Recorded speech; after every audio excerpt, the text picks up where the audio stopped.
Mic number 2 میں بھائیوں کے شعبے میں کوئی بھائی ہو غیر مسلم تو ان کو موقع دیجیے۔ السلام علیکم، میرا نام ہے مہاویر پرساد سینی اور میں پیسے سے پلمبر ہوں، کنسٹرکشن لائن کا کانٹریکٹر۔ اور میں ویسے تو ڈاکٹر صاحب کا بہت بڑا فین ہوں، اور ویسے میں سبھی دھرم سبھاؤں میں جاتا ہوں، دیکھتا ہوں، اور خاص کر کے اسلام کی جو دھرم سبھا کا جو آج میں یہ جو جن سیلاب دیکھ رہا ہوں، اس کو دیکھ کے تو مجھے وشواس بھی نہیں ہو رہا ہے کہ اتنا بڑا جن سیلاب ایکتا کے ساتھ شانتی سے جو بیٹھا ہے۔ اور اسی کو دیکھتے ہوئے اور پچھلے 22 تاریخ سے میں لگاتار یہاں آ رہا ہوں، یہ آج تیسرا دن ہے، ڈاکٹر صاحب کی بھی تقریر سن رہا ہوں۔ اس کے آگے جو اسلام مذہب ہے اس کے پرتی میری جو پہلے جو عزت تھی، پسندگی تھی، وہ کتنی گنا بڑھ گئی ہے تو میں الفاظ نہیں کر سکتا، لیکن کچھ بھرانتیاں، کچھ کنفیوزنگ ہے جس کا میں خلاصہ چاہتا ہوں۔ اس کے لیے خلاصہ چاہتا ہوں کہ ان فیوچر ہو سکتا ہے، میری بھی ایک دلی تمنا ہے کہ میں بھی اسلام قبول کر لوں کچھ پاریوارک ذمہ داریوں کو پورا کرنے کے بعد۔ تو یہ میری جو کنفیوزنگ ہے اس کے بارے میں ذرا ڈاکٹر صاحب سے میری ونتی ہے کہ کچھ خلاصہ کریں۔ جیسے کہ ہم سب مانتے ہیں، ہم سب مسلم بھائی مانتے ہیں کہ اللہ ایک ہے، اللہ کے رسول پیغمبر آخری پیغمبر ہیں، قرآن پاک ایک ہیں، تو پھر اس کے ماننے والوں میں اتنی ویرودابھاس، اتنی بھرانتیاں کیوں ہے؟ اتنی بھرانتیاں، اتنی گٹ بازی کہ جب میں یہاں باندرا سے یہاں آ رہا تھا تو کچھ مسلم بھائیوں سے جب میں نے ذکر کیا کہ میں اجتماع میں جا رہا ہوں تو مجھ سے پوچھا گیا آزاد میدان جا رہے ہو کیا؟ میں نے کہا نہیں، میں تو شائن جا رہا ہوں۔ ارے کہاں جا رہے ہو تم؟ وہاں نہیں تو آزاد میدان جاؤ۔ میں بولا کیوں بھائی؟ وہاں بھی اللہ کو ایک مانتے ہیں، قرآن کی قواعد ہوتی ہے، اور میں نے ڈاکٹر صاحب کا جیسے سنا، حدیث کی، قرآن کی، سنت کی جو باتیں ہوتی ہے میرے کو بہت پسند ہے، اور وہی چیزیں ہیں عام اسلام میں، پھر تم کیوں برائی کیوں کر رہے ہو؟ تو میں نے جب 10 لوگوں سے پوچھا تو 10 میں سے 10 لوگوں نے مجھے منع کیا، یعنی کہ 100% منع کیا۔ اور 10 میں سے ایک تو ہمارے ایک مسجد کے جناب جی تھے جو نماز پڑھاتے ہیں، انہوں نے بھی مجھے منع کیا کہ تمہارا ایمان خراب ہو جائے گا۔ تو یہی ایسا کیوں؟ کہیں تو کچھ مس انڈرسٹینڈنگ ہے جس کا میں خلاصہ چاہتا ہوں۔ جب اللہ ایک ہے، قرآن ایک ہے، پیغمبر ایک ہے، تو پھر اتنی بھرانتیاں کیوں؟ آپس کے اندر اتنی کھیچم کھاچ کیوں؟ بھائی صاحب نے ایک بہت اہم سوال کیا۔ سوال کے پہلے یہ کہا کہ کانفرنس کے سٹارٹنگ سے آ رہی ہے اور وہ حیران ہیں، انہیں یقین نہیں ہو رہا ہے کہ اتنا بڑا مجمع اتنے امن کے ساتھ، اتنی شانتی کے ساتھ۔ بھائی صاحب مجھے بھی یقین نہیں ہو رہا ہے، مجھے بھی یقین نہیں ہو رہا ہے، بمبئی کی پولیس کو بھی یقین نہیں ہو رہا ہے۔ یہ صرف ممکن ہے ایشور، خدا اور اللہ کی مرضی سے، ورنہ جب پولیس سے میں بات کرتا ہوں وہ لوگ کہتے ہیں اتنا بڑا مجمع، وہ بھی مسلمانوں کا، اتنی شانتی، ہمیں کچھ کام ہی نہیں کرنے پڑتا ہے، ہم صرف بیٹھے ہیں۔ اتنا بڑا مجمع غیر مسلمانوں کا بھی اتنی شانتی سے نہیں جانتا، مسلمانوں کو تو چھوڑو، ان کا نظریہ بھی اسلام کے بارے میں بدل جاتا ہے۔ اور آپ مجھے اگر پوچھیں گے، ہمارے بھی پولیس ہمیں جو مدد کر رہی ہے کہ شانتی سے جائے، ہمارے پاس بھی کیمرہ وہ سب لگے ہیں، لیکن میں سمجھتا ہوں یہ صرف اللہ سبحانہ و تعالیٰ ہی، اس کی مرضی سے ہی یہ پاسبل ہے، یہ ممکن ہے کہ اتنی شانتی سے لوگ آتے ہیں، اتنی شانتی سے جاتے ہیں، ورنہ یہ ممکن ہی نہیں ہے۔ آپ کا سوال یہ تھا کہ ایک مسلمان کا قرآن ہے کہ مسلمان ایک خدا میں مانتے، مسلمان ایک آخری پیغمبر میں مانتے، تو اس کے اندر سیکٹس کیوں ہیں، اس کے اندر فرقے کیوں ہیں، اس میں گروپس کیوں ہیں؟ اور پھر آگے بھی یہ کہا آپ نے کہ آپ جب 10 مسلمانوں نے کہا ٹرین کے اندر کہاں جا رہے تو آپ نے کہا کہ سمیہ گراؤنڈ، تو انہوں نے کہا آزاد میدان جائیے، 100% انہوں نے آپ کو روکا۔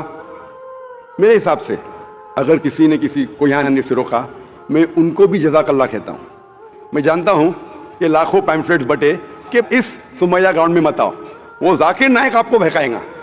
ہم نے بھی پبلسٹی کی، لیکن شاید پبلسٹی میں کمی تھی تو اللہ سبحانہ و تعالیٰ نے ان کے ذریعے لوگوں سے پیمفلیٹ بٹوائے۔ کئی لوگ نے مجھے کہا کہ میں تو بھول ہی گیا تھا جانے کے لیے، جب یہ پیمفلیٹ ملا نہیں جانا چاہیے تو مجھے یاد آ گیا۔ کتنے لوگ نے مجھے کہا کہ میرے جانے کا ارادہ نہیں تھا سمیہ گراؤنڈ میں، جب یہ ملا کہ یہ ذاکر نائک بھڑکاتا ہے، ہم دیکھیں گے کیسا بھڑکائیں گا، کیسا بہکائیں گا، ہم بھی تو دیکھے، کئی لوگ آ رہے دیکھنے کے لیے۔ تو الحمدللہ میں ان کا شکر گزار ہوں، میں ان لوگوں کا شکر گزار ہوں جو لوگ نے پیمفلیٹ بانٹا، جو لوگ کہہ رہے مت آئیے، ان کا شکر گزار ہوں۔ میں ہمیشہ مانتا ہوں اللہ سبحانہ و تعالیٰ میں قرآن میں اللہ تعالیٰ کہتے ہیں سورہ عمران میں سورہ نمبر 3 آیت نمبر 54 میں مکروا مکر اللہ واللہ خیر الماکرین. انہوں نے پلاٹ کیا, پلان کیا, اللہ سبحانہ و تعالیٰ نے بھی پلاننگ کی. سب سے بہترین ہے اللہ سبحانہ و تعالیٰ. شاید ہمارے پبلسٹی میں کمی رہ گئی تھی تو اللہ سبحانہ و تعالیٰ نے اور پلاننگ کیا. اور مجھے ان سے کوئی گلا شکوہ نہیں ہے, مجھے کوئی گلا شکوہ نہیں ہے. میں ان کو جزاک اللہ کہتا ہوں اور میں اللہ سبحانہ سے درخواست کرتا ہوں کہ مجھے اور ان کو ہدایت دے. آپ کا جو مین سوال تھا کہ جب مسلمانوں کا قرآن ایک, مسلمانوں کا جو اللہ ہے, خدا ہے, ایشور ہے ایک, پیغمبر ایک, تو فرقے کیوں گروپزم؟ اس کا جواب ہے قرآن مجید میں سورہ ال عمران سورہ نمبر 3 آیت نمبر 103 میں وَاعْتَصِمُوا بِحَبْلِ اللَّهِ جَمِيعًا وَلَا تَفَرَّقُوا. آپ لوگ اللہ کی رسی کو مضبوطی سے پکڑو اور آپس میں مت بٹو. قرآن مجید میں لکھا ہے اللہ کی رسی کو مضبوطی سے پکڑو. اللہ کی رسی کیا ہے؟ یہ قرآن مجید اللہ سبحانہ و تعالیٰ کی رسی ہے. ہم مسلمانوں کو اللہ سبحانہ و تعالیٰ کہتے ہیں کہ قرآن مجید کو مضبوطی سے پکڑو اور آپس میں فرقے مت بناؤ, آپس میں مت بٹو. اور اللہ تعالیٰ فرماتے ہیں قرآن مجید میں سورہ نساء میں سورہ نمبر 4 آیت نمبر 59 میں اطیعوا اللہ اطیعوا الرسول, آپ اللہ کی اطاعت کرو اور اللہ کے رسول کی اطاعت کرو. اور اللہ تعالیٰ فرماتے ہیں سورہ انعام میں سورہ نمبر 6 آیت نمبر 159 کہ جو لوگ اس دین اسلام میں فرقے بناتے ہیں یا رسول تمہیں ان سے کوئی لینا دینا نہیں ہے, اللہ سبحانہ و تعالیٰ ان کو دیکھیں گے آخرت میں. مطلب جو کوئی اسلام میں فرقے بناتا ہے اسے اللہ کے رسول سے کوئی لینا دینا نہیں, یعنی فرقے بنانا حرام ہے. افسوس کی بات ہے ہم جب مسلمانوں سے پوچھتے ہیں کہ آپ کون ہیں دین کے بارے میں تو اکثر مسلمان کہتے ہیں ہم یہ ہے, ہم وہ ہے, ہم فلانا ہے, ہم ڈمکا ہے.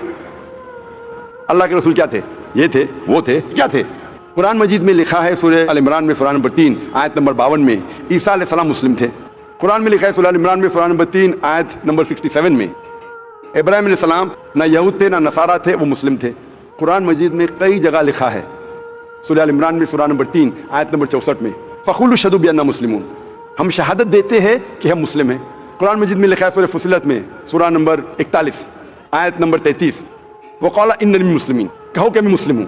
کئی جگہ قرآن میں 20 سے زیادہ مرتبہ قرآن میں کہا گیا اپنے آپ کو مسلم کہو, مسلم کہو, مسلم کہو. ابراہیم علیہ السلام جب دعا کرتے اللہ سبحانہ تعالیٰ سے سورہ بقرہ سورہ 2 کہ میرے بچوں کو, میرے نسل کو مسلم بنا. اگر کوئی بھی پوچھتا ہے جو لوگ ایک قرآن میں مانتے, ایک اللہ میں مانتے, ایک رسول میں مانتے, محمد صلی اللہ علیہ وسلم, صحیح جواب ہونا چاہیے مسلم, اول مسلم اور آخر مسلم, اس کے علاوہ کچھ نہیں.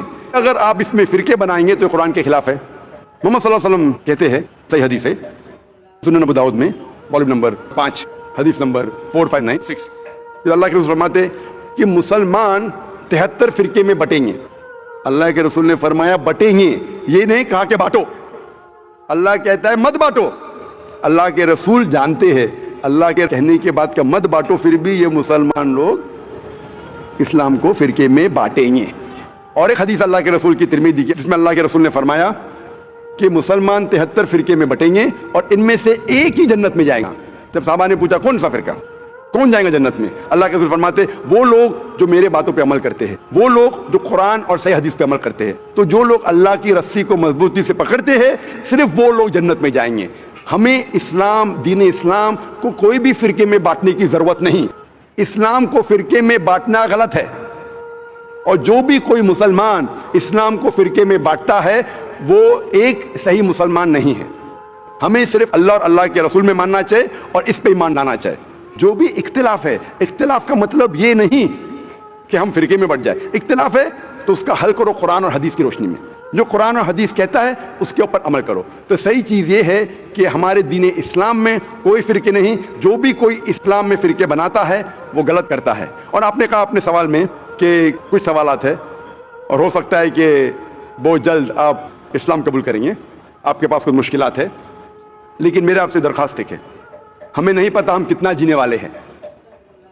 اگر آپ کو یقین ہو چکا ہے کہ دین حق کا دین ہے, اگر آپ سوچیں گے کہ انشاءاللہ میں 1 ہفتے بعد کروں گا یا 2 ہفتے بعد کروں گا, 1 مہینے بعد کروں گا, میرا ذرا کام باقی ہے, 1 مہینے میں ایسا ہو جائے گا ویسا ہو جائے گا, نیا فلیٹ مل جائے گا میں اس میں جاؤں گا, جو بھی ہے, کسی کو نہیں پتا ہم کل کا سورج دیکھنے والے کہ نہیں. نہ مجھے نہ آپ کو, میرے پاس کوئی گارنٹی نہیں میں کل کا سورج دیکھوں گا کہ نہیں. انشاءاللہ امید ہے دیکھوں گا, لیکن میں یہ نہیں کہہ سکتا ہوں, مجھے نہیں پتا میری زندگی کتنی لمبی ہے کتنی بڑی ہے. تو اسی لیے اگر آپ کو یقین نہیں ہوا تو مت قبول کرو. یقین ہو گیا تو میری یہ درخواست ہے آپ سے کہ آپ کو اگر یقین ہو گیا کہ اللہ ایک ہے, اس کے پیغمبر محمد صلی اللہ علیہ وسلم آخری پیغمبر ہے, اور یہ دین حق کا دین ہے, تو آپ اس میں دیر مت کیجیے. مشکلات تو آتے رہیں گے, آپ قبول کرو یا نہیں کرو. قبول کرنے کے بعد بھی آئیں گے, نہیں کرے تو بھی آئیں گے. یہ ہمارے لیے امتحان ہے. جس طریقے سے اللہ تعالیٰ فرماتے ہیں قرآن مجید میں سورہ ملک میں سورہ نمبر 67 آیت نمبر 2 میں, الذی خلق الموت والحیات, اللہ سبحانہ و تعالیٰ نے موت اور زندگی دی آپ کو پرکھنے کے لیے آپ کتنے اچھے ہیں. تو یہ ہمارے لیے ایک ٹیسٹ ہے, ہمارے لیے امتحان ہے. تو اس لیے میں درخواست ہے, اگر آپ کو یقین ہے کہ دین الحق ہے اور صحیح مذہب ہے, آپ اس کو قبول کرنے میں دیری مت کیجیے. جی آپ کی بات بالکل ٹھیک ہے, لیکن کچھ سماجک ذمہ داریاں ہیں جن کو اسی مذہب میں رہ کے پورا کرنا ضروری ہو جاتا ہے, وہ پورا کرنے کے بعد ہی کر پائیں گے. میں آپ سے یہ کہوں گا, آپ کو پبلک میں شہادت دینے کی ضرورت نہیں. اسلام قبول کرنے کے لیے پبلک میں شہادت دینے کی شرط ہی نہیں ہے. آپ کو کسی کو بولنے کی بھی ضرورت نہیں ہے. یہ آپ اور آپ کے خدا کے درمیان ہے, آپ اور اللہ کے درمیان ہے. میں آپ سے یہ التجا کروں گا, آپ سے یہ درخواست کروں گا, ریکویسٹ کروں گا, اگر یقین ہے دل میں قبول کرو. لوگ کو بولنے کی ضرورت ہی نہیں, مائک پہ شہادت دینے کی ضرورت ہی نہیں, ذاکر کو بولنے کی بھی ضرورت نہیں. ذاکر کو بولنے کا شرط نہیں ہے اسلام میں داخل ہونے کے لیے. اللہ اور آپ کے درمیان ہے. آپ کم از کم دل میں ایمان لاؤ, اللہ کو مانو, یہ مانو کہ خدا ایک ہے, اس کے علاوہ کوئی معبود نہیں. یہ مانو کہ آخری پیغمبر محمد صلی اللہ علیہ وسلم ہے. اناؤنس آپ 1 ہفتے بات کرو, 2 ہفتے بات کرو, 1 سال کرو, 2 سال بعد, اس میں کوئی اعتراض نہیں. اناؤنس کرنا ہر ایک کو کہنا ضروری نہیں, لیکن اگر آپ کی کچھ مشکلات ہے جیسا حل ہو جائیں گے تب اناؤنس کر سکتے ہیں, لیکن دل میں تو کم از کم مان لو. انشاءاللہ میں دعا کروں گا کہ اللہ تعالیٰ آپ کی مدد کرے اور آپ کی مشکلات کو جلدی جلدی دور کرے. جزاک اللہ.